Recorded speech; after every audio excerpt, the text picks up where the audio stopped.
Halo everyone, apa kabar semuanya? Selamat berjumpa kembali bersama saya Yuliana Rita di sini. Today, we are going to study about punctuation in English. Hari ini kita akan belajar tanda baca di dalam bahasa Inggris. Ada banyak macam tanda baca dalam bahasa Inggris. Mari kita bahas satu persatu. Let's check it out. Yang pertama ada period or full stop. Nah, dalam bahasa Indonesia disebut titik. Tanda baca titik untuk menyatakan akhir dari sebuah kalimat.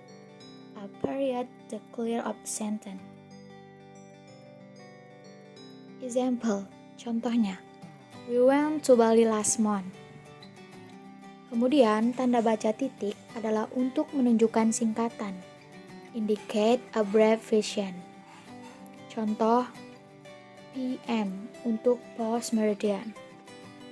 I always do exercise at 6 PM. Saya selalu berolahraga pada pukul 6 sore. Koma.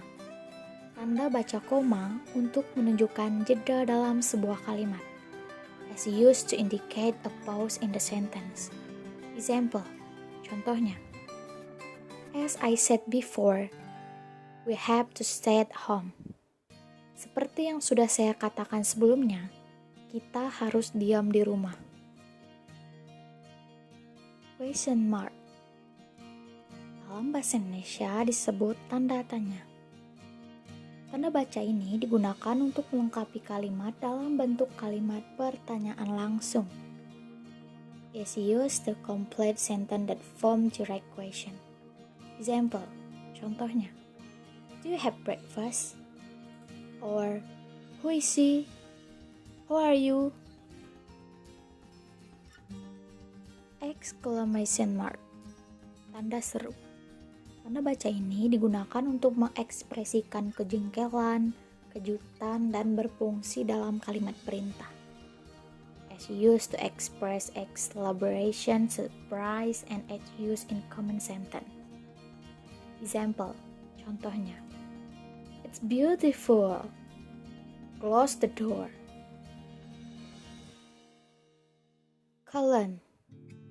Dalam bahasa Indonesia, titik 2. Tanda baca ini digunakan untuk menjelaskan beberapa informasi baru setelah kalimat lengkap. Is used to describe some information after a complete sentence. Example, contohnya, the fruit seller had 3 kinds of fruit, avocados, mangoes, and orange. Semicolon, titik koma. Tanda baca ini digunakan untuk menghubungkan dua klausa independen yang tanpa harus menggunakan kata hubung. Is used to link two independent clauses dan having to use conjunction. Example, contohnya, I like your sister. She is good friend. Apostrophe, tanda petik 1. Tanda baca ini umumnya digunakan untuk menunjukkan kepemilikan atau penghilang bagian kata. Is used to show possession or for contraction word. Example, contohnya, Siska books is on the table. Quotation mark, tanda petik 2. Tanda baca ini digunakan untuk mengutip sebuah kutipan, baik bentuk tulisan maupun ucapan orang lain. Is used to shade to quotation either in writing and speech. Example, contohnya, she said, where can we find a nice Chinese restaurant? Okay, that's all for today. Thank you for watching and see you in the next video. Bye bye.